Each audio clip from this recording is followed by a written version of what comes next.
Shalom untuk Bu Lili, Juan, dan semua jemaat NCC Surabaya. Kali ini kita bertemu lagi dalam ibadah online. Saya harap saudara semua ada dalam keadaan sehat dan diberkati. Dan apa yang Tuhan mau?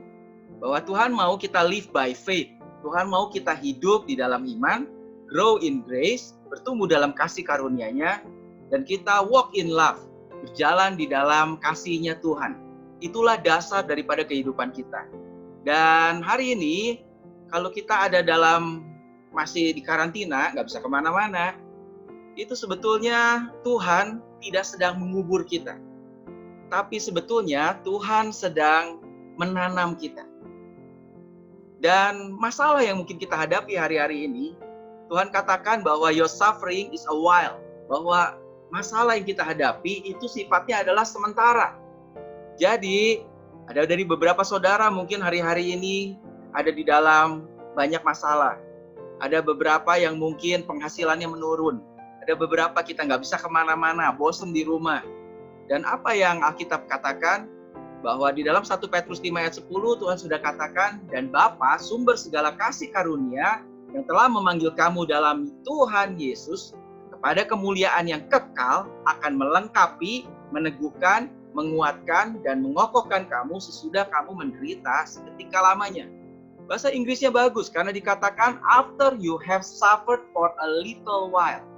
Bahwa setelah kita menderita atau ada kesusahan yang cuma sebentar katanya, berarti kabar baiknya bahwa penderitaan atau masalah ini tidak selama-lamanya ada. Amin. Bahwa the God of all grace who impart His blessing and favor, bahwa kita punya Tuhan yang penuh dengan kasih karunia, yang memberikan, mengimpartasikan setiap berkat dan kemurahan-Nya, who call you to His own eternal glory in Christ, bahwa Dia sudah panggil kita kepada kemuliaan-Nya yang kekal, yang milik Dia sendiri, yang ada di dalam Kristus. Jadi siapa yang ada di dalam Kristus, Tuhan sudah sediakan kemuliaan yang luar biasa bagi kita. Will Himself complete, confirm, strengthen, and establish you. Bahwa Dia akan melengkapi, meneguhkan, menguatkan, mengokohkan kita sesudah kita menderita sebentar. Jadi jangan khawatir bahwa Tuhan Yesus selalu ada menyertai kita. Masalahnya hari ini adalah kita nggak tahu berapa lama ini akan terjadi. Dan awal tahun 2020, ketika masuk tahun 2020, setiap orang biasanya kita berdoa untuk masuk tahun berikutnya, tahun yang baru. Dan waktu itu saya berdoa, Tuhan, apa yang Tuhan mau Tuhan berikan untuk masuk tahun 2020. Dan Tuhan katakan yang Dia berikan adalah you must live by faith and not by sight. Di dalam 2 Korintus 5 ayat 7. Kamu belajar untuk hidup karena percaya, bukan karena melihat. Dan hari-hari ini itu menjadi semakin luar biasa.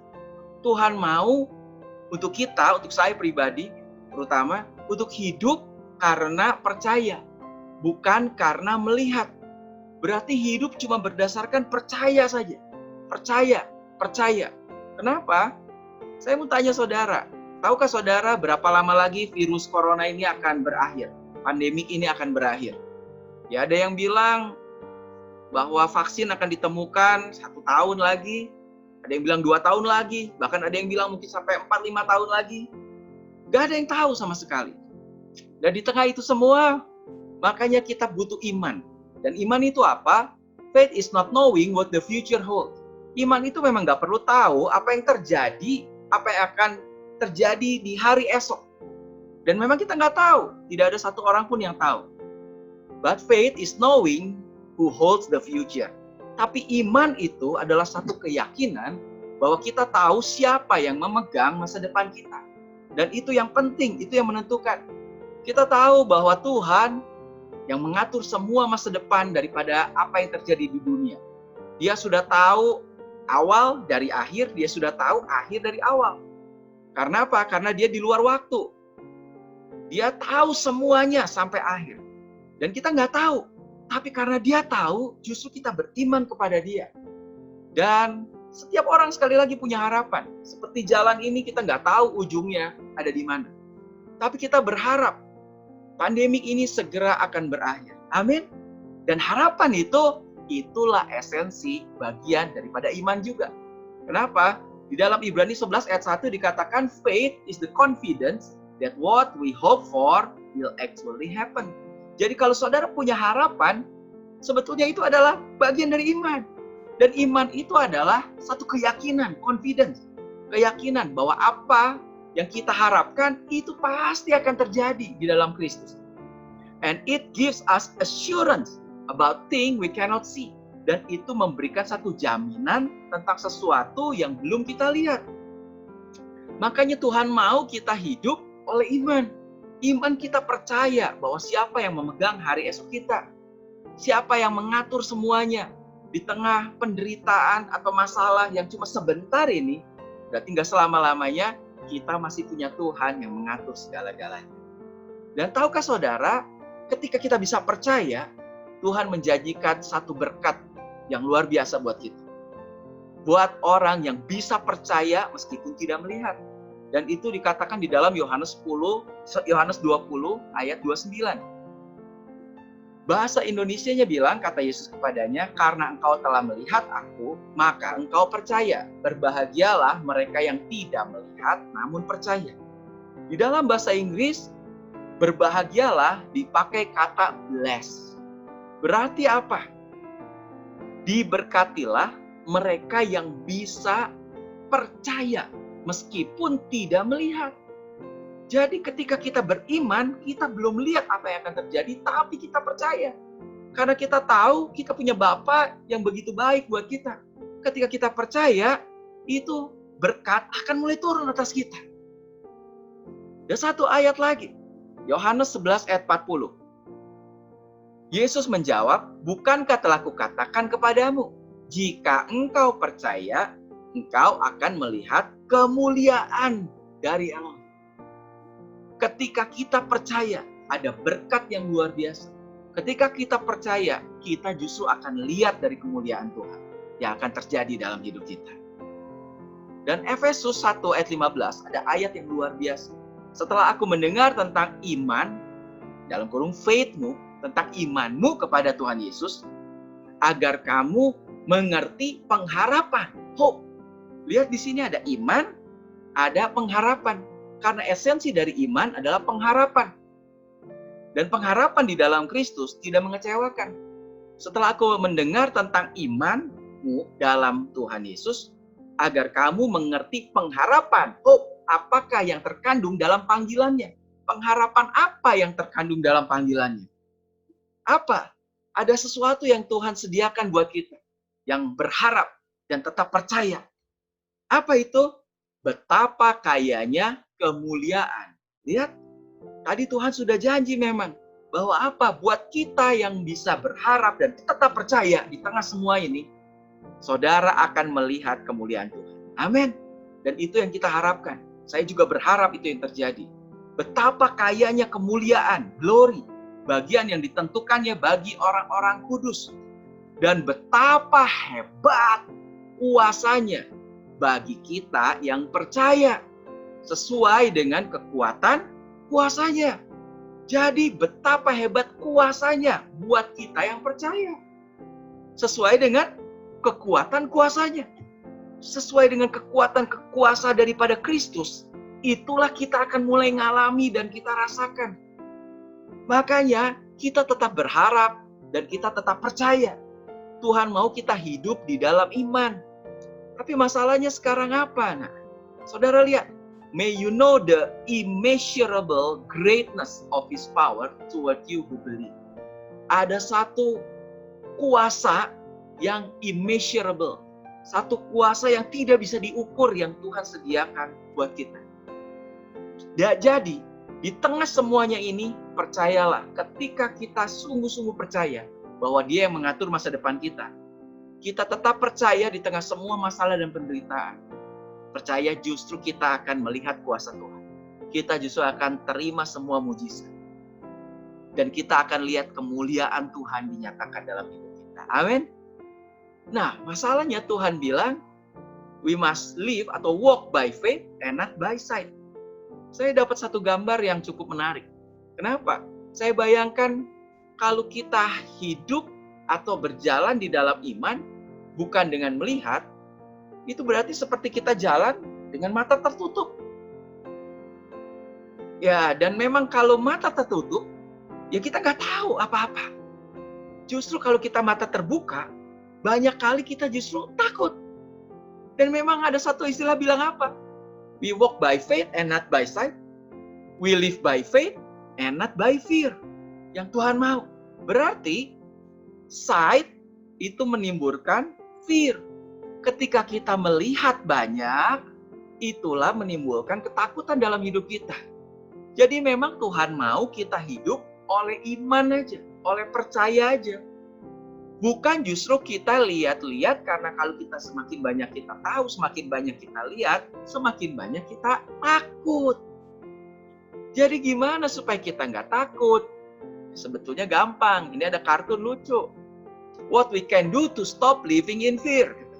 Gimana caranya untuk kita bisa hidup, dibebaskan dari ketakutan? Gimana caranya kita bisa stop hidup dalam ketakutan? Gampang aja sebetulnya. Apa? Klik. Ya itu apa? Ya matiin udah. Kita jangan dengar semua news itu. Apa yang terjadi di dunia. Tapi apa fokus kita adalah walk by faith, live by faith. Fokus kita adalah hidup oleh iman dan percaya aja udah pada Tuhan. Dan gimana caranya? Saya menemukan ada satu ayat yang menarik. Gimana caranya untuk kita bisa menghancurkan justru kuasa ketakutan dan kekhawatiran dalam hidup kita? Kenapa? Karena memang di tengah semua ini, kadang-kadang khawatir itu bisa tiba-tiba datang dalam hidup kita. Kita mulai berpikir, aduh berapa lama ini ya terjadi ya? Berapa lama lagi ya? Mungkin usaha kita sekarang agak sedikit susah. Mungkin kita nggak bisa kemana-mana. Mungkin anak kita gimana ya ini sekolah yang akan datang? Gimana caranya ya? Dan itu menimbulkan kekhawatiran dan ketakutan dalam hidup kita. Dan di dalam 1 Petrus 5 ayat 7, Tuhan katakan apa? Justru serahkanlah segala kekhawatiranmu kepadanya. Serahkan. Kalau kita punya kekhawatiran yang tiba-tiba muncul, saya juga beberapa kali, istri saya juga beberapa kali, mungkin kita juga khawatir. Tapi begitu khawatir itu datang, ingat, Tuhan mau kita hidup dalam iman, percaya. Dan gimana caranya? Ya kita serahkan. Serahkanlah segala kekhawatiranmu kepadanya. Kenapa? Sebab Ia yang memelihara kamu. Sebab Tuhanlah yang memelihara kita. Jadi kalau ada masalah, ada kekhawatiran, ya kita serahkan kepadanya. Dan yang menarik, ayat setelah 1 Petrus 5 ayat 7, 1 Petrus 5 ayat 8, tiba-tiba Petrus berbicara, sadarlah dan berjaga-jagalah. Lawan musuh iblis berjalan keliling, sama seperti singa yang mengaum-ngaum dan mencari orang yang dapat ditelannya. 1 Petrus 5 ayat 7 tadi bilang apa? Serahkanlah segala kekhawatiranmu. Kenapa? Kamu harus sadar dan berjaga-jaga. Sadar dan jaga-jaga apa? Lihat, lawanmu si iblis sedang berjalan keliling seperti singa yang mengaum dan mencari orang yang dapat ditelan. Berarti siapa orang yang dapat ditelan? Orang yang dapat ditelan adalah orang yang takut dan khawatir. Ketika saudara takut dan khawatir, itu iblis bisa telan. Makanya 1 Petrus 5 ayat 8 bilang apa? Sadar dan jaga-jaga. Jangan takut, jangan khawatir. Dan ayat 9-nya bagus. Makanya dikatakan apa? Resist him. Lawanlah dia. Gimana caranya untuk lawan dia? You must firm in your faith. Bahasa Indonesia bilang apa? Lawanlah dia dengan iman yang teguh. Sebab kamu tahu bahwa semua saudaramu di seluruh dunia menanggung penderitaan yang sama. Betul. Bukan cuma saudara saja yang terdampak oleh pandemi corona ini. Semua orang di seluruh dunia juga menanggung penderitaan yang sama. Sama. Dan Tuhan sudah tahu, itu sudah ditulis dalam 1 Petrus 5. Tapi yang Tuhan mau adalah kita serahkan semua kekhawatiran kita yang disebabkan oleh penderitaan yang ada di seluruh dunia ini. Kita serahkan semua kekhawatiran kita. Itu yang Tuhan mau. Kenapa? Karena iblis justru sedang berusaha untuk menerkam, untuk menelan orang-orang yang justru khawatir dan takut. Dan bagaimana kita lawannya? Lawanlah dia dengan iman yang teguh. With your firm faith. Makanya hari ini saya bicara tentang iman. Untuk kita bisa melawan ketakutan, melawan kekhawatiran itu. Lawan dia dengan iman yang teguh. Jadi, when fear knocks on your door, let your faith answer. Ketika kekhawatiran mulai mengetuk pintu, mulai datang tuh, tok tok tok, justru kita lawan dengan iman yang teguh. Kita lawan dia dengan satu keyakinan, iman, percaya dalam Kristus. Dan Joel Osteen pernah berkata bahwa fear and faith itu has something in common. Bahwa ketakutan dan iman itu sebetulnya punya persamaan. Persamaannya apa? They both ask us to believe in something we cannot see. Dua-duanya itu menuntut kita untuk kita bisa percaya untuk sesuatu yang nggak kelihatan. Kenapa? Ketakutan itu juga nggak kelihatan. Iman juga memang nggak kelihatan. Jadi dua-duanya sebetulnya sama-sama kita belum lihat. Tapi yang Tuhan mau adalah kita percaya. Jangan dipenuhi oleh ketakutan, kekhawatiran. Karena apa? Itu iblis justru lagi berkeliling, lagi tunggu kita untuk takut. Dan ketakutan itu justru melumpuhkan kita. Ketika kita takut, kita hanya berpikir pada kekhawatiran dan ketakutan, itu bikin kita justru lumpuh. Sepertinya. Makanya fear cripple, but God's truth set us free. Tapi kebenaran dari Tuhan itulah yang membebaskan. Saudara perlu tahu bahwa Tuhan tidak memberikan kepada kita roh ketakutan. Tapi Dia memberikan kepada kita power, kuasa, love, kasih, and the sound mind, dan pikiran yang jernih. Itu yang Tuhan kasih kepada kita. Kenapa? You have the mind of Christ. Kita punya pikiran Kristus. Dan the Holy Spirit dwell within you. Dan Roh Kudus hidup tinggal di dalam kita. Untuk mengingatkan kita terus pada apa? Pada kebenaran yang Kristus pernah ajarkan. Pada setiap firman yang Tuhan sudah ajarkan buat kita. Jadi sekali lagi saudara, kita perlu tahu bahwa jangan sampai kekhawatiran menenggelamkan kita. Tapi kita harus hidup di dalam iman. Senantiasa percaya kepada Tuhan.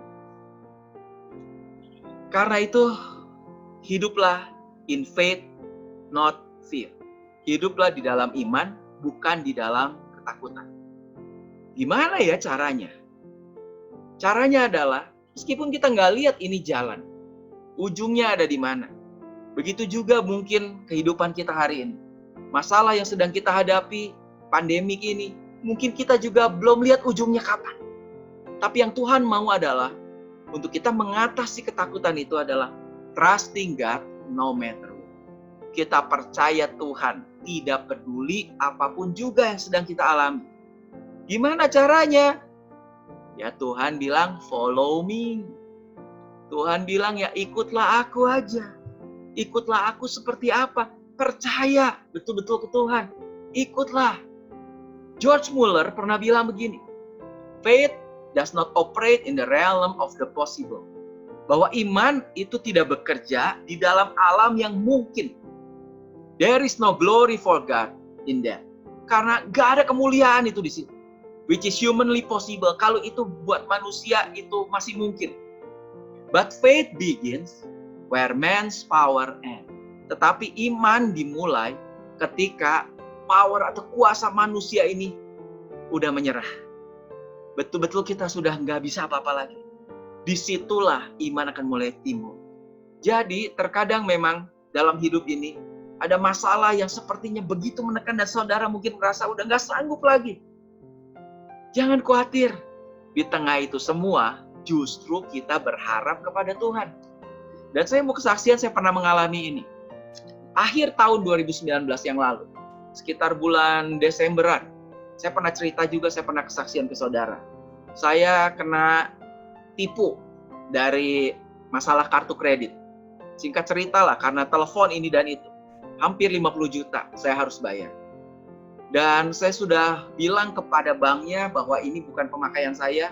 Dan bank cuma bilang apa? Ya kamu tunggulah. Kamu tunggu sampai tagihan berikutnya. Jadi kurang lebih ya kamu tunggu sampai nanti tagihannya datang. Dan saya udah coba urus ke operatornya, ke Tokopedia, kemana. Mereka bilang nggak bisa. Semua mereka bilang nggak bisa. Jadi saya cuma bilang, Tuhan saya pasrah aja ke Tuhan. Dan di tengah semuanya itu saya juga harus pergi berangkat. Dan waktu itu kita berangkat naik cruise. Dan di tengah ada masalah, pergi juga nggak enak. Dan setiap hari saya dan istri kita berdoa. Tuhan kenapa ya? Udah mau berangkat, tiba-tiba ada masalah. Kena tipu. Dan masa harus bayar nih hampir 50 juta. Gimana ya? Dan hampir setiap hari kita mulai berdoa terus dan mulai pikirin sampai satu hari Tuhan bilang, kamu ini kan lagi liburan, coba kamu enjoy lah. Dan akhirnya saya bilang ke istri saya, ya udahlah, kita kan lagi liburan dan kapan lagi juga kita mungkin ke sini. Waktu itu saya pergi ke New Zealand dan Australia. Dan saya tanya ke istri saya, apa yang kamu mau? Apa yang kamu pingin lihat? Jadi cruise itu kan berhenti di beberapa kota gitu. Jadi istri saya bilang, oh saya pengen lihat peternakan domba. Pengen lihat gimana itu bikin wool. Jadi bagaimana dombanya dicukur dan kemudian bikin kain wool itu. Jadi akhirnya sampai di satu kota dan saya lihat di cruise-nya ditawarkan ada tour untuk bisa pergi. Dan akhirnya kita berdua mendaftar. Dan masing-masing $100 untuk pergi, $100 US untuk bisa pergi ikutan tour ini, dan itu 2,5 jam katanya. Ya akhirnya ya oke lah udah. Dan hari itu saya pengen ngambil tour yang pagi, berangkat yang jam 8 gitu, jam 8. Tapi kemudian yang jam 8 penuh katanya. Yang ada itu siang yang jam 11. Dan ya udah, apa boleh buat? Akhirnya ngambil jam 11. Dan saya berpikir 2,5 jam, jam 11 berarti sampai jam 1. Dan kemudian jam 2:30 kapalnya sudah berangkat lagi. Jadi jam 2 semua harus sudah balik ke kapal. Jadi saya pikir gini, kalau kita pergi jam 11 berarti kita nggak bisa kemana-mana lagi. Akhirnya saya bilang ke istri saya, gimana kalau kita jalan-jalan dulu aja pagi-pagi. Jadi jam 8, jam 8:30 gitu kita jalan-jalan dulu ke kota, dan setelah itu jam 11 kita balik lagi untuk naik. Oke lah akhirnya. Dan pagi itu akhirnya kita bangun pagi dan kemudian kita pergi dan ada free shuttle bus. Jadi ada bis gratis untuk ngangkut dari terminal, dari dermaga itu kemudian pergi ke kota. Dan saya sudah cek waktunya. Dan ternyata dari situ ke kota nggak jauh. Cuma sekitar 13-14 menit. Cuma sekitar 13 menit. Jadi saya lihat, 13 menit. Oke, saya bilang ke istri saya, kalau gitu kita balik ke kapal itu jam 10:30. 30 menit cukup lah. Kenapa? Ini kan cuma 13 menit. Dekat. Ya udah, oke. Dan kita jalan di kota dan kemudian 10:30 pas kita ngantri dan bisnya datang. Dan udah, kita naik tuh. Dan setelah naik, kemudian jalan kurang lebih 10 menit, udah mulai mau masuk ke pelabuhan. Dan tiba-tiba begitu sampai pelabuhan, tiba-tiba portal pelabuhan pintu gerbangnya ditutup. Dan saya tanya kepada supirnya, ada apa ya ini? Supirnya bilang, tunggu sebentar ya, nanti mereka akan buka katanya.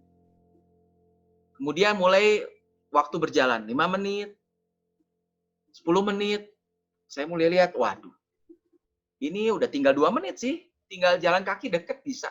Lalu saya tanya lagi ke sopirnya, saya kasih tahu bahwa ini saya jam 11 harus ada di situ, harus ada di depan cruise karena ada tour. Jadi dia panggil satpamnya di situ dan dia tanya, ada apa? Kemudian dia bilang, itu ada yang lagi bongkar muat. Jadi ada kapal yang baru datang dan dia lagi bongkar muat, dan karena itu gak boleh lewat dulu katanya. Wah, Kemudian saya bilang, bisa nggak saya jalan kaki aja? Kemudian dia tanya lagi sama satpamnya yang jaga di situ. Satpamnya bilang, no, nggak boleh. Jadi itu betul-betul harus clear, nggak boleh sama sekali. Mobil nggak boleh lewat, orang juga nggak boleh jalan. Tuh, saya bilang, tapi ini saya perlu jam 11 ada di situ. Dia bilang, sebentar lagi, sebentar. Oh, sebentar lagi. Dan akhirnya kemudian apa? Saya lihat waktu, waduh. Dan akhirnya, singkat cerita, jam 11 pas akhirnya dibuka juga. Akhirnya lewat gitu. Dan waktu lewat, itu tinggal satu belokan. Dan waktu belok sedikit, saya lihat itu ada bis lewat. Dan bisnya warna kuning. Nah, bis Seattle itu warna putih. Dan ini bis warna kuning ini bis yang berbeda. Dan waktu saya lihat bis warna kuning lewat, saya langsung berpikir, waduh, jangan-jangan ini bis yang tur itu ya. Dan kemudian itu bis lewat, sampai saya turun, saya langsung lari. Dan di situ ada orang yang jaganya, dan saya kasih tunjuk itu tiketnya. Jadi saya ikut tur yang jam 11. Dan dia bilang, oh, itu bisnya baru lewat katanya. Itu baru lewat. Lalu dia bilang kepada temannya, cepet telepon. Dan mereka telepon di depan saya. Telepon sampai 5 kali nggak dijawab. Dan saya ngerti sih akhirnya kenapa telepon itu nggak dijawab. Ya karena supir bisnya ya sambil nyetir ya nggak boleh telepon. Dan supir bis di sana itu sambil nyetir juga sambil merangkap tour leader gitu. Jadi dia pakai mic. Jadi kan nggak mungkin dia angkat telepon sambil dia jelaskan, ngomong di mic. Jadi itulah yang terjadi. Jadi 5 kali sampai ditelepon, lewat, dan kita ketinggalan. Dan akhirnya terus apa yang terjadi? Ya saya bilang ke orangnya, ini gimana nih? Terus orang yang jaga di situ dia bilang gini, wah katanya, sayang sekali ya kamu ketinggalan. Tapi ya udah tiketnya nanti kita urus lah katanya. Saya bilang, ini tiketnya gimana? Kan bukan kesalahan saya. Dia bilang, iya yes, betul sih bukan kesalahan kamu katanya. Memang itu kan tadi karena ada bongkar muat jadi ya itu accident lah. Jadi gimana saya bilang, ya udah tetap kamu harus miss sih katanya, nggak bisa dikejar juga. Ya udah tiketnya sini. Dan akhirnya dia tulis sesuatu, dia kasih note di situ, tiketnya saya kasih, saya foto juga. Dan dia bilang, ya udah nanti diurus lagi lah berikutnya. Dan apa yang kemudian jadi, ya udah saya pikir, dah saya balik lagi lah ke kota. Dan saya balik lagi ke kota, kemudian jalan-jalan sampai jam 1 kurang lebih, dan akhirnya balik ke jam 1. Dan begitu balik, ada tuh orangnya di situ, dan kita urus tuh semua. Begitu datang, ada orang travelnya juga, ada orang dari cruise-nya. Dan kemudian dia bilang apa? Orang yang dari cruise dia bilang, sorry, kita nggak bisa refund, kita nggak bisa balikin. Kenapa masalahnya? Kita sudah bayar semua kepada pihak travelnya. Jadi kepada pihak agent, kita udah bayar itu semua. Jadi uang kamu juga termasuk udah dibayar ke situ. Jadi minta maaf katanya. Terus gimana? Ya hangus lah. $200 US. Itu hangus. Saya bilang, loh, kan tapi ini bukan kesalahan saya. Saya ngotot, ini kan bukan masalah yang saya buat sebetulnya. Saya sudah berangkat lebih cepat. Tapi kan ya karena kasus tertentu. Dan saya bilang, orang ini juga kan betul kan? Yang penjaganya di situ, dia bilang, iya sih memang betul. Tapi ya mau gimana? Setelah saya ngotot-ngotot, akhirnya ini orang cruise-nya, dia bilang apa? Sorry ya katanya. I'm just a staff. She is just a staff. Dia cuma staff. Saya pegawai. Dia juga cuma pegawai. Sekarang kamu minta untuk kita kembaliin uang kamu katanya. Itu nggak mungkin. Karena apa? Uang kamu itu udah dikasih. Uang kamu itu udah dibayarkan katanya. Dan sekarang intinya cuma satu. Kamu tidak datang tepat waktu jam 11. Kalau kamu tidak datang tepat waktu, ya itu salah kamu katanya.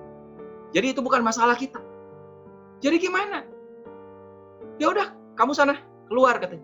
Kamu balik aja ke kapal, balik lagi ke cruise. Dah naik sana. Hah? Ya udah, kita nggak bisa apa-apa. Akhirnya kita balik dan istri saya nangis di situ. Dan akhirnya kita tanya, saya juga berdoa di situ. Tuhan, kenapa ya? Tapi saya cuma percaya satu hal, bahwa dalam segala sesuatu Tuhan turut bekerja. Dalam segala sesuatu, dalam apapun. Sebelum berangkat, saya kena tipu. Dan sekarang di tengah itu semua juga, kok ada problem lagi? $200 sepertinya hilang begitu saja. Kenapa Tuhan? Kok sepertinya Tuhan biarin aja? Tapi saya tetap percaya. Saya ajak istri saya berdoa. Udah, kita berdoa aja, kita percaya aja. Bahwa Tuhan selalu turut bekerja dalam segala sesuatu. Makanya George Muller sekali lagi di sini dia bilang apa? Faith begins where man's power ends. Iman itu dimulai ketika apa? Usaha kita sepertinya udah gak ada lagi. Man's power ends. Di tengah itu semua kita bilang Tuhan, kita cuma percaya aja Tuhan. Bahwa pokoknya Tuhan selalu turut bekerja. Dan saya mulai memperkatakan iman. Saya bilang apa? Saya tahu Tuhan tidak akan bikin saya rugi. Saya tahu Tuhan gak mau bikin saya rugi. Istri saya punya iman yang lebih luar biasa bahkan. Jadi sepanjang krus itu setiap kali kita berdoa buat kartu kredit itu. Dia selalu cuma bilang apa? Saya percaya kita tidak akan bayar itu. Kita tidak akan bayar apa yang kita tidak pakai. Dan selalu dia bilang begitu. Dan ini juga kejadian lagi. Dan apa yang terjadi kemudian?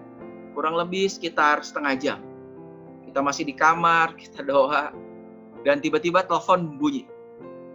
Dan waktu saya angkat, ternyata itu adalah orang krusnya yang tadi ketemu. Dan dia bilang apa? Sorry, minta maaf dia bilang. So sorry, maaf sekali. Karena apa? Betul-betul bahwa uang kamu itu sudah kami bayarkan kepada pihak travel.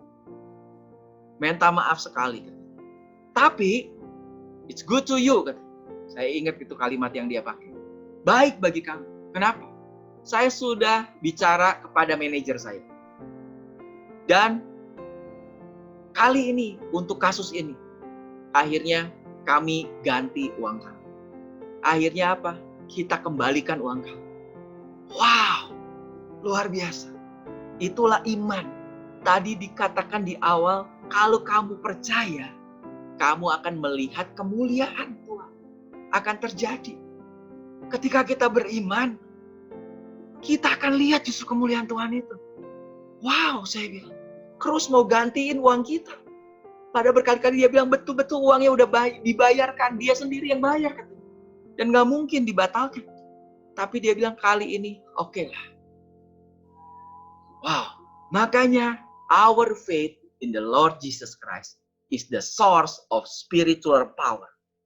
Iman kita kepada Tuhan Yesus, itu adalah sumber daripada spiritual power. Kuasa rohani.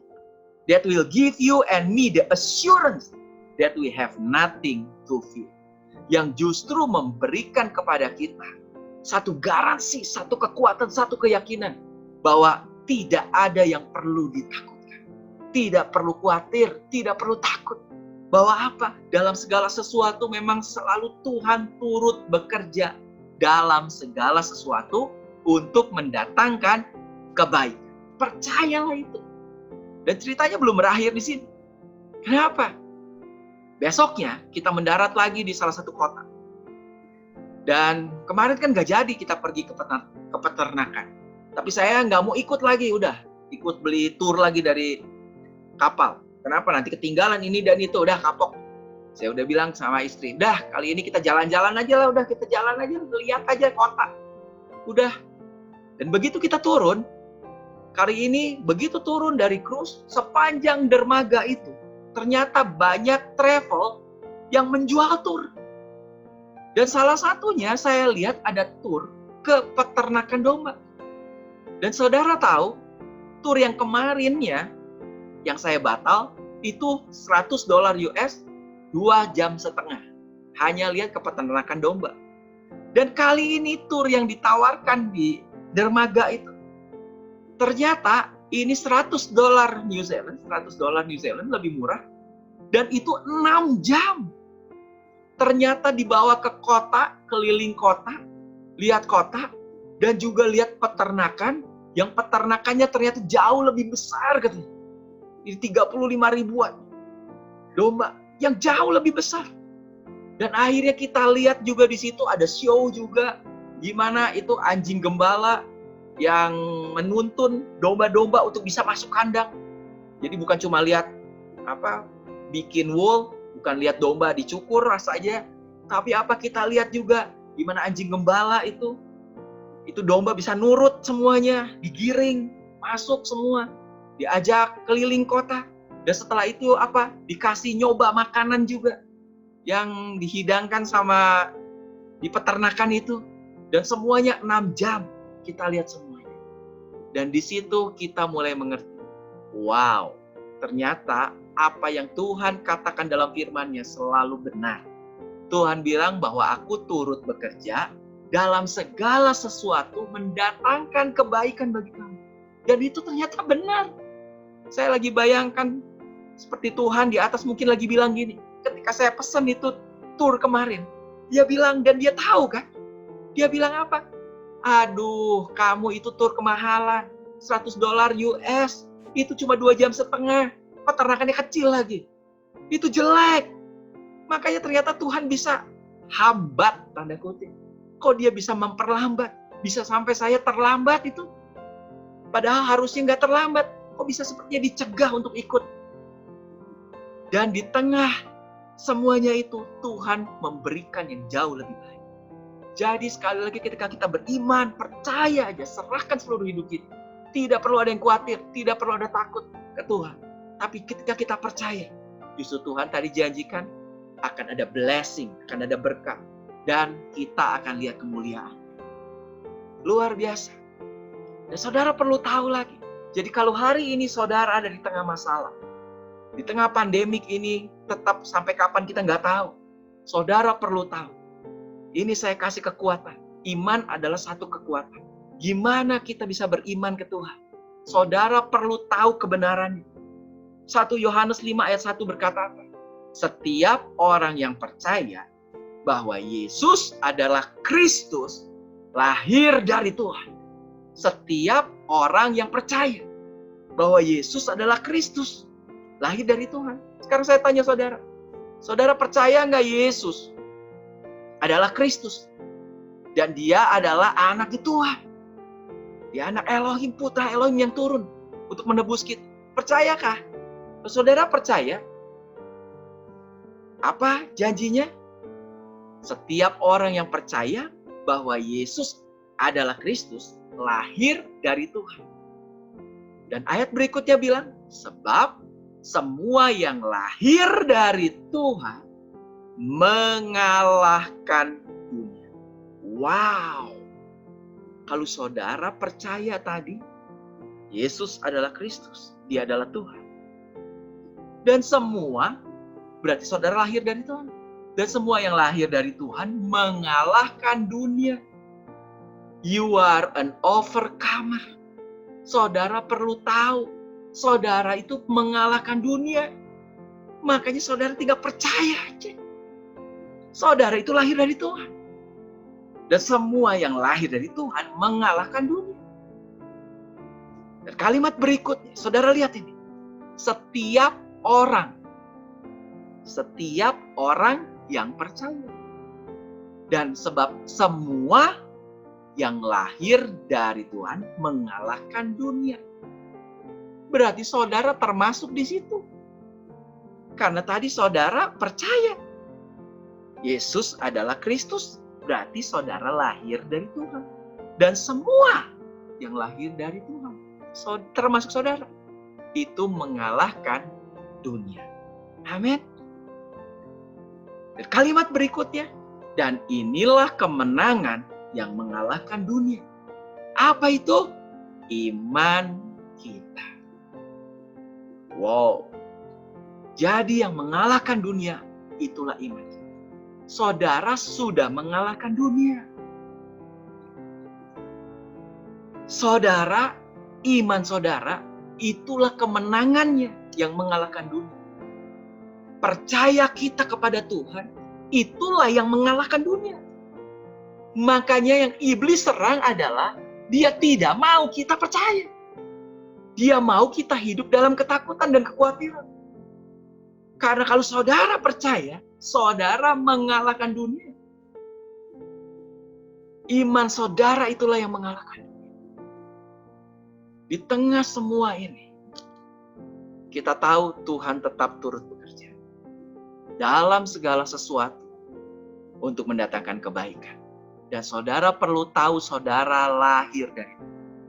Dan saudara punya iman yang mengalahkan. Karena itu tetaplah kita percaya. Yohanes 16 ayat 33 berkata, dalam dunia kamu menderita penganiayaan. Memang Tuhan juga udah tahu. Yesus waktu di dunia dia udah tahu. Dia udah bilang itu. Waktu kamu di dunia, ya penderitaan, masalah, trouble bahasa Inggrisnya, itu memang ada. Tapi kuatkanlah hatimu. Kenapa? Aku, kata Yesus, telah mengalahkan dunia. Jadi, dari mana kemenangan itu? Karena Yesus sudah mengalahkan dunia. Dan sekarang kita percaya kepada Yesus. Ketika kita percaya kepada Yesus, itulah iman, dia berikan itu di dalam kita. Bahwa apa? Itulah iman kita juga mengalahkan dunia. Karena kita punya Yesus yang di dalam kita yang sudah mengalahkan dunia. Makanya saudara jangan khawatir dengan apa yang ada di dunia ini.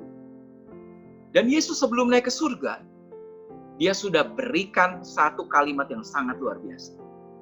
Di Matius 28 ayat 18, dia katakan apa? Sebelum Yesus naik ke surga, Yesus mendekati mereka dan berkata, segala otoritas di surga dan atas bumi sudah diberikan kepadaku. Saudara perlu tahu ini sekali lagi. Saya pernah katakan ini. Bahwa segala otoritas di surga dan atas bumi sudah diberikan kepadaku, kata Yesus. Jadi, sekarang otoritas di surga dan atas bumi ada di tangan siapa? Bukan di tangan iblis. Jadi yang ngatur kehidupan saudara, apalagi saudara anaknya, itu bukan iblis, bukan setan.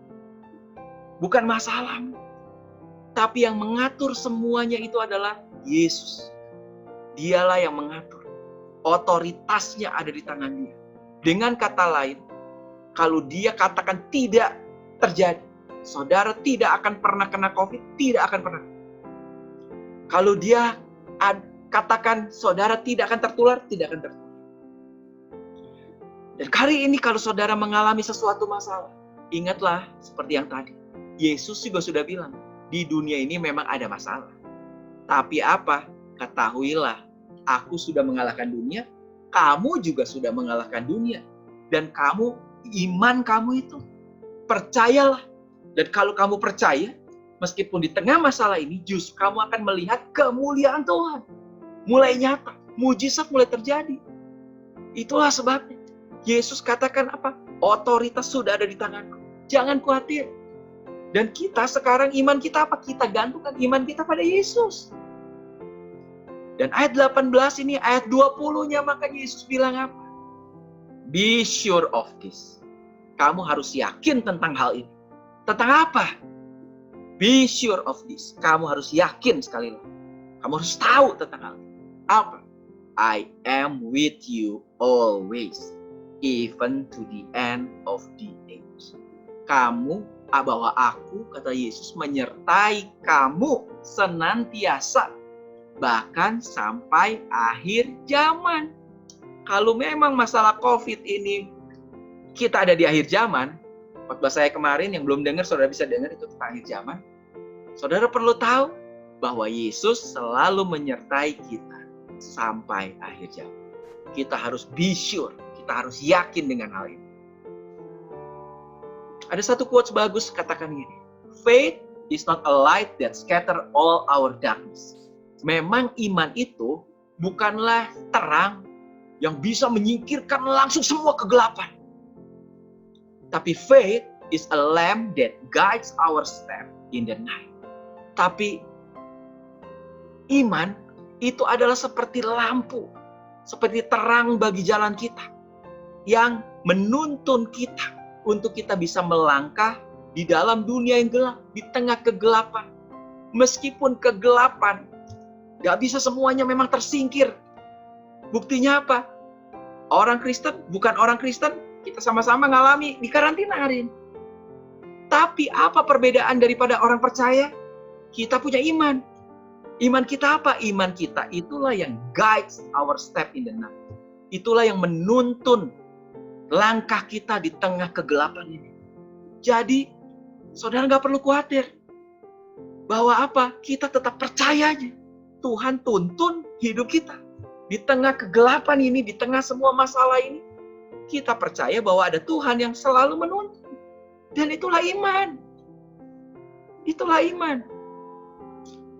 Dan di Alkitab ada satu cerita di dalam Yohanes 5 ayat 2. Di Yerusalem ada sebuah kolam disebut Bethesda.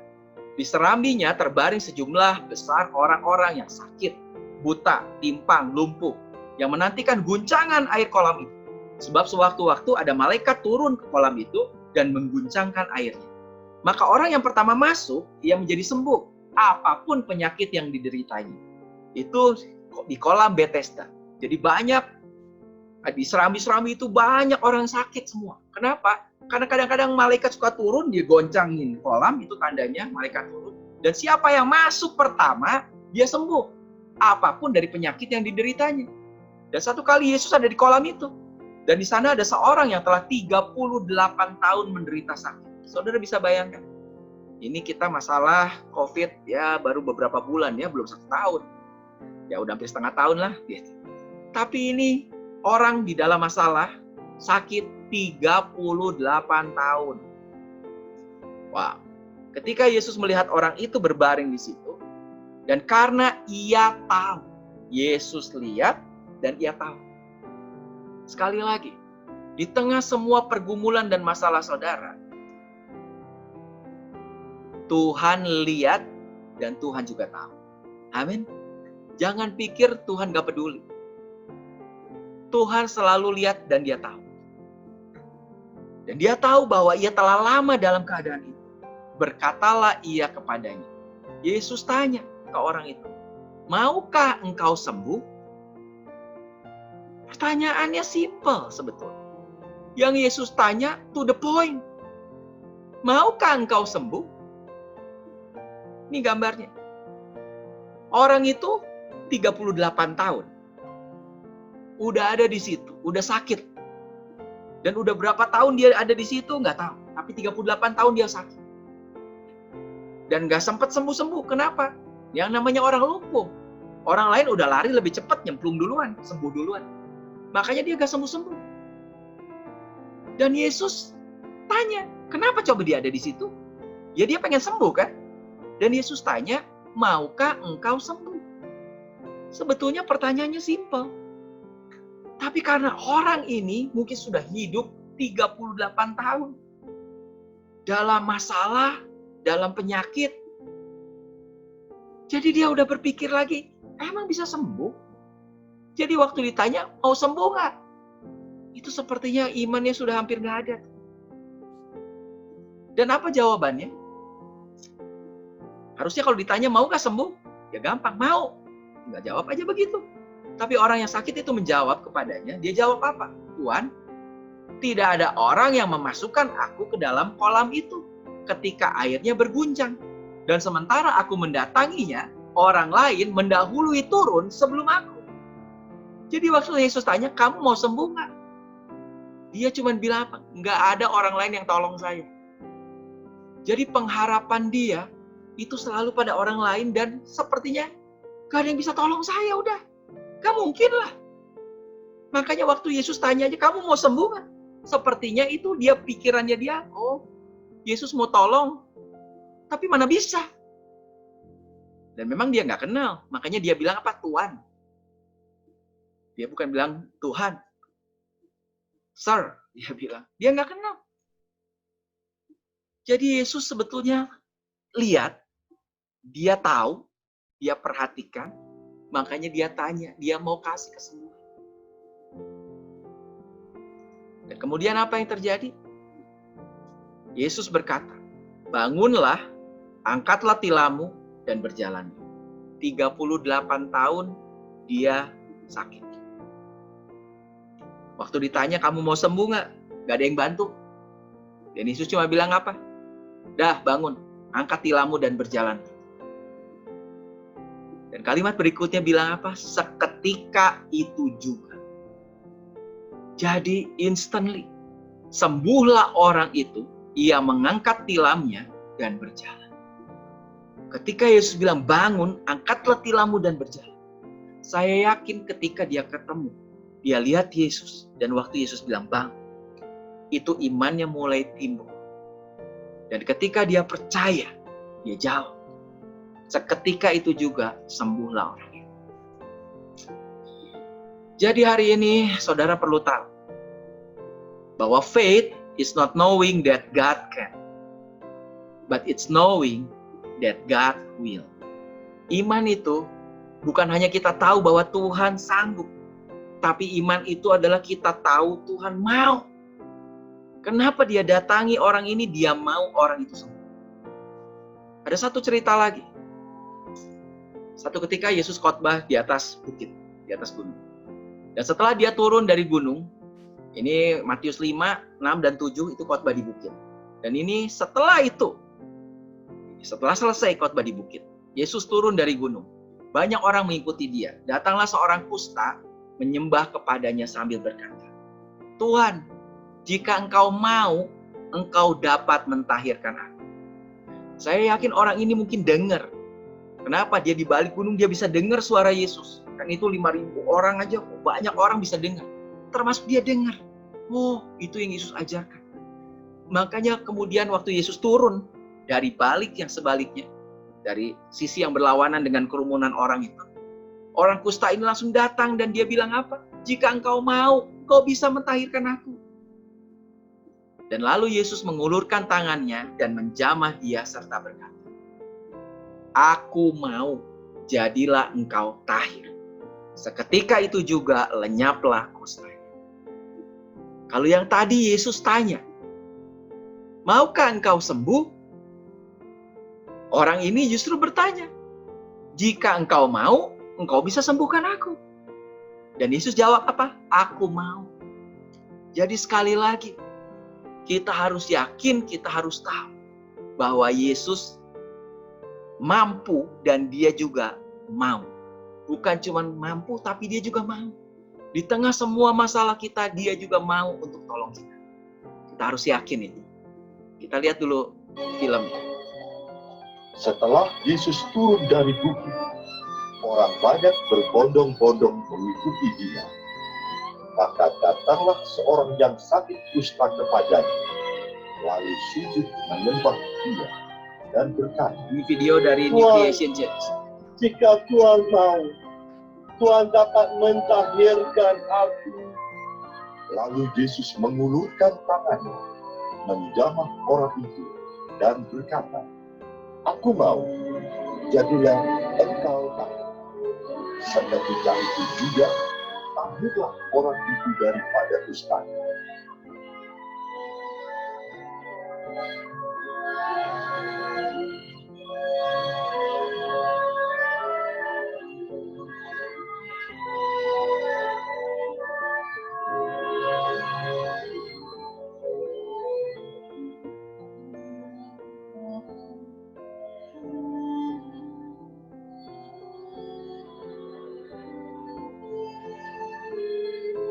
Itulah kasih Tuhan. Saudara perlu tahu, begitu besar kasih-Nya pada kita. Dia mampu dan dia juga mau. Yesus katakan, "Aku mau, jadilah engkau tahir." Jadi sekali lagi, faith is not believing that God can, it knowing that He will. Amin. Iman bukan cuma kita percaya bahwa Tuhan bisa, tapi kita juga yakin bahwa Dia mau. Dia mau untuk menolong kita. Dan karena itu, kalau kita tahu Dia mau, hati-hati dengan apa yang kita katakan. Makanya di Matius 6 ayat 31 Yesus bilang apa? "Sebab itu janganlah kamu khawatir dan berkata." Di tengah kekhawatiran, biasanya kita mulai ngomong. Ngomongnya apa? Apakah yang akan kami makan? Apakah yang akan kami minum? Apakah yang akan kami pakai? Tapi Tuhan udah bilang, janganlah kamu khawatir dan berkata. Jangan khawatir. Dan jangan ngomong kekhawatiran itu. Tapi yang Tuhan mau adalah kita tahu bahwa Tuhan mau, Tuhan sanggup, dan milikilah iman. Kenapa? Karena semua itu dicari bangsa-bangsa yang tidak mengenal Tuhan. Akan tetapi Bapamu yang di sorga tahu bahwa kamu memerlukan semuanya itu. Tuhan tahu nggak? Tuhan tahu. Orang yang tadi di kolam Bethesda, Tuhan tahu, Tuhan lihat dan Tuhan tahu. Makanya dia tawarkan, maukah engkau sembuh? Buat semua pergumulan dan masalah saudara, Tuhan juga tahu. Karena itu janganlah kita khawatir dan berkata. Jadi apa yang harus sebetulnya kita katakan? Yang sebetulnya harus kita katakan itu adalah speak the faith. Kita perkatakan iman. Kita mulai memperkatakan iman. Kenapa? Tadi sudah dikatakan bahwa kita, orang yang percaya, kita lahir dari Tuhan. Dan semua yang lahir dari Tuhan mengalahkan dunia. Karena Yesus sudah mengalahkan dunia. Jadi, kita harus mulai memperkatakan iman. Kita changing what you say will change what you see. Ketika kita bisa mengubah apa yang kita katakan, itu akan mulai mengubah apa yang akan kita lihat. Dengan kata lain, mulai perkatakanlah iman kepada masa depan saudara. Bukan kekhawatiran yang kita katakan. Dan saudara akan lihat, nanti saudara akan lihat kehidupan saudara akan mulai berubah. Ada satu kesaksian, kemarin baru. Ada seorang oma umur 81 tahun. Tapi dia masih dagang tuh, masih dagang di pasar. Dia buka kios gitu loh. Ya, kios kecil. Bayangin 81 tahun, dia masih dagang, masih bisa nyetir, masih bisa pergi sendiri. Kemudian gak ada pegawai juga, dia cerita. Dan dia cerita satu kali dia beli menjelang bulan puasa, itu kan biasanya rame tuh dagangan. Jadi dia pikir akhirnya dia, ya udahlah, dia pesan sarung. Dia pesan sarung 100, dia stok. Dan dia cerita, baru dia pesan sarung dan dia stok hari Sabtu, tiba-tiba diumumkan hari Senin itu lockdown. Pasar tutup, nggak boleh jualan. Aduh. Dan dia mulai WA teks istri saya. Dia bilang, aduh ini gimana katanya. Baru itu stok masuk katanya, kain. Tiba-tiba nggak boleh jualan sekarang katanya. Padahal sebelum-sebelumnya dia bilang, nggak pernah tuh. Kayak gitu, dia tuh jarang stok. Biasanya apa, stok juga sedikit. Tapi ini tiba-tiba katanya. Waktu dia selesai saat teduh, istri saya kasih bukunya Joseph Prince. Itu saat teduhnya dia udah baca 5 kali itu buku. Devotionalnya.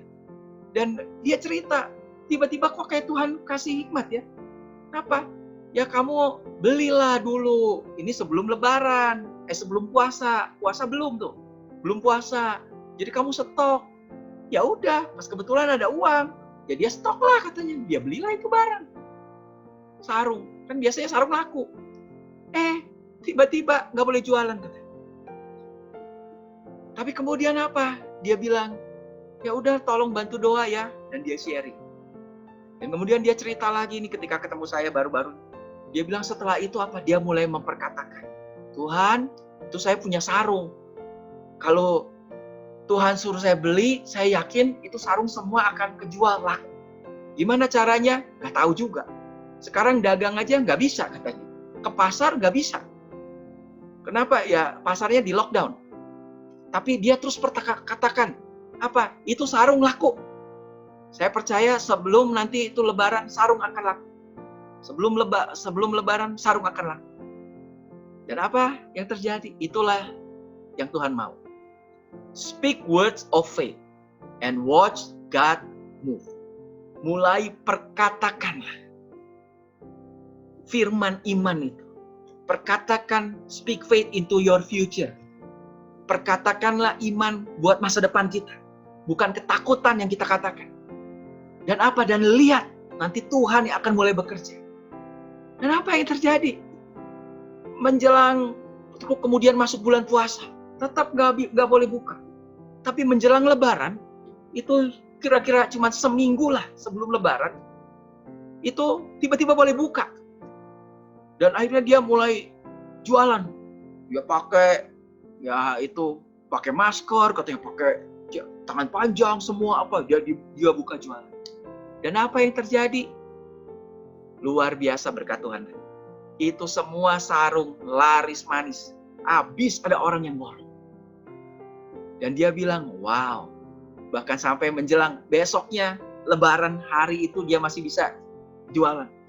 Dan dia bilang itu semua habis. Dan Tuhan memberkati dengan berlimpah. Meskipun tutup selama ini, begitu buka, lakunya minta ampun. Jadi, mulailah belajar untuk memperkatakan. Sekali lagi, you don't have to see. Makanya kita hidup oleh iman. We live by faith and not by sight. Kita hidup oleh iman bukan karena apa yang kita lihat. Kita percaya aja. Dan apa yang kita percaya, you don't have to see. Just believe God's word. Kita percaya pada firman-Nya. Karena firman Tuhan ya dan amin. Kalau dia ngomong, kita percaya itu pasti digenapi. Faith is believing. God's word is truth. Percaya bahwa firman Tuhan itu pasti terjadi. Itu omongan dia, kita bisa pegang. Dan firman itu, itulah shield of faith. Itulah perisai iman. Perisai iman, apa? Firman Tuhan. Jadi di tengah semua kekhawatiran ini, makanya kalau saudara sempat dengar juga itu, Bu Lili sempat kirim tentang Beniin. Beniin bilang apa? Kita harus lebih banyak lagi dengar firman. Baca firman. Kalau baca capek, mulai dengar. Firman kan bisa didengar. Istri saya juga mulai. Kita mulai dengar firman. Jadi Alkitab yang dibacain, audio Bible, mulai dengar. Dan lebih banyak lagi. Kenapa? Karena firman itulah perisai. Perisai iman itulah firman. Untuk apa? Untuk menangkal dari panah-panah api. Kekhawatiran, ketakutan yang iblis memang serang. Every word of God proves true. Setiap firman Tuhan itu terbukti benar. He is a shield to those who take refuge in Him. Itulah seperti perisai. Ditulis lagi di dalam Amsal. Itu seperti perisai buat kita yang berharap kepada Dia. Makanya baca firman. Dengar firman. Dan buat saudara yang belum dengar khotbah saya, saudara bisa masuk ke YouTube. Saudara tulis Samuel Asuardi. Dan kemudian ada firman yang tentang truth vs fact yang saya harap saudara bisa dengar. Saudara bisa dengar lagi. Inilah tentang kebenaran, fakta lawan kebenaran. Dan kebenaran firman itulah yang Tuhan mau untuk kita hidup. Tuhan tidak mau kita hidup di dalam fakta. Meskipun fakta yang kita lihat, tapi Tuhan mau we live by faith and not by sight. Kita hidup oleh iman bukan dengan melihat, bukan dengan fakta, tapi dengan kebenaran. Sekali lagi saudara bisa dengar ini khotbahnya tentang truth vs fact, cuma 50 menit di YouTube. Jadi kesimpulan, hanya oleh iman kita mengalahkan dunia. Iman kita itulah yang mengalahkan dunia. Dan hanya oleh firman kita menjadi pahlawan iman. Firman itulah kekuatan kita. Dan Kristus sudah ada di dalam kita. Minggu yang lalu kita itu tentang Roh Kudus sudah dicurahkan. Dan Roh Kudus dicurahkan di dalam kita. Christ in me, Christ in you. Jadi percayalah siapa identitas kita. Kristus yang di dalam kita sudah mengalahkan dunia. Saudara juga mengalahkan dunia. Kita orang yang percaya juga mengalahkan dunia. Jangan dikalahkan oleh dunia, tapi kalahkan dunia. Percayalah. When you believe in your identity, ini satu quotes bagus. You will never know the reality. Ketika kita percaya pada identitas kita, siapa kita nggak perlu tahu tentang realita yang ada. Kita percaya aja bahwa Kristus, hidupku bukan aku lagi, tapi Kristus yang hidup di dalamku. Kristus yang hidup di dalamku itu mengalahkan dunia. Itu aja yang perlu kita tahu. Makanya Charles Spurgeon, dia pernah buat satu quotes yang bagus sekali. If Christ is not all to you, He is nothing to you. Kalau Kristus bukan segalanya bagi kita, kalau Kristus bukan segalanya dalam hidup kita, Dia nothing buat kita. Dia bukan segalanya. Makanya fokus kita adalah di tengah semua mungkin masalah yang sedang kita hadapi hari ini. Milikilah iman dan tetap berfokus hanya pada Kristus. Dan karya salibnya dan Kristus yang ada di dalam kita. Christ is all we need. Kristuslah segalanya yang kita punya. Kristuslah segalanya dalam hidup kita. Fokus kita Kristus. Percayalah, tetaplah beriman. Dan iman itu adalah faith is having the courage to let God have control. Iman itu adalah kita punya satu keberanian untuk izinkan Tuhan yang mengontrol seluruh kehidupan kita. Karena kita percaya Tuhan selalu turut bekerja dalam segala sesuatu mendatangkan kebaikan. Dan faith is to believe what you do not see. Iman itu adalah percaya pada apa yang kita belum lihat hari ini. Tapi the reward for this faith is to see what you believe. Hasilnya, rewardnya, itu adalah kita akan melihat apa yang kita percaya. Jadi iman, kita bukan percaya pada apa yang kita lihat. Kita percaya pada apa yang tidak kita lihat. Tapi hasilnya, nanti kita akan lihat apa yang kita percaya. Ketika kita percaya, meskipun kita belum lihat, itu akan kita lihat hasilnya. Amin. Jadi penutup, sekali lagi kita belajar untuk live by faith and not by sight. Kita hidup oleh iman, bukan dengan melihat. Dan iman, itu is a trusting expectation that God is going to keep his word. Itu adalah satu ekspektasi, percaya, keyakinan penuh. Keyakinan bahwa Tuhan itu pasti akan memegang firman-Nya, akan menggenapi setiap janjinya.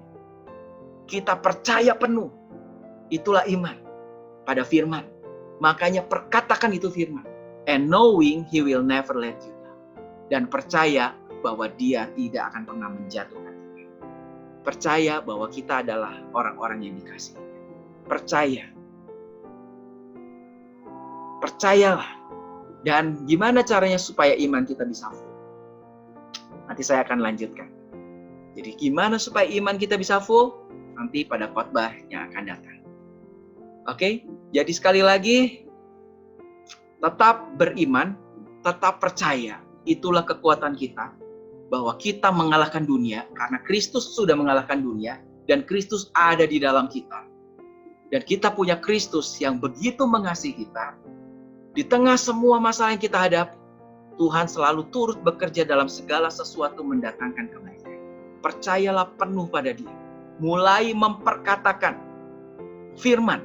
Kita harus baca firman dan mulai perkatakan firman untuk masa depan kita. Dan kita akan lihat masa depan kita akan mulai berubah.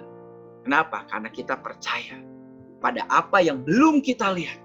Tapi kita percaya bahwa satu kali kita akan lihat pengharapan di dalam Kristus tidak pernah mengecewakan. Amin. Mari kita berdoa. Tuhan, aku sungguh berdoa Tuhan buat setiap orang yang nonton tayangan ini Tuhan. Di tengah semua mungkin masalah yang sedang dihadapi, semua pergumulan yang sedang dialami Tuhan. Aku berdoa Tuhan, biarlah iman kami bisa bertumbuh di dalam Kristus. Kita bisa hidup, live by faith and not by sight. Bisa hidup oleh iman dan bukan dengan melihat. Supaya tidak ada kekhawatiran dan ketakutan dalam hidup. Tapi kami percaya pada firman, bahwa firman-Mu adalah ya dan amin. Kami percaya pada janji-Mu. Kami percaya pada kasih-Mu Tuhan. Bahwa Engkau mengasihi kami tanpa syarat, tanpa batas. Dan bahwa Engkau begitu besar kasih-Nya atas kami Tuhan. Karena itu kami tahu bahwa Engkau bukan cuma mampu, tapi Engkau juga mau untuk menolong kami Tuhan. Dan Engkau sanggup dan Engkau mau untuk menolong kami Tuhan. Karena itu aku berdoa Tuhan. Biar kami sungguh-sungguh bisa percaya Tuhan. Percaya bahwa Tuhan turut bekerja. Dalam segala sesuatu. Di tengah segala sesuatu. Hanya untuk mendatangkan kebaikan. Bagi kami yang percaya, yang mengasihi Engkau. Terima kasih Tuhan. Kami sungguh mau Tuhan. Mulai memperkatakan setiap firman, setiap janji-Mu Tuhan. Dan memperkatakan bagi masa depan kami. Yang akan terjadi dan akan kami lihat. Di dalam nama Yesus kami berdoa. Amin. Tuhan memberkati. Sampai ketemu di dalam ibadah online yang akan datang. Tuhan memberkati.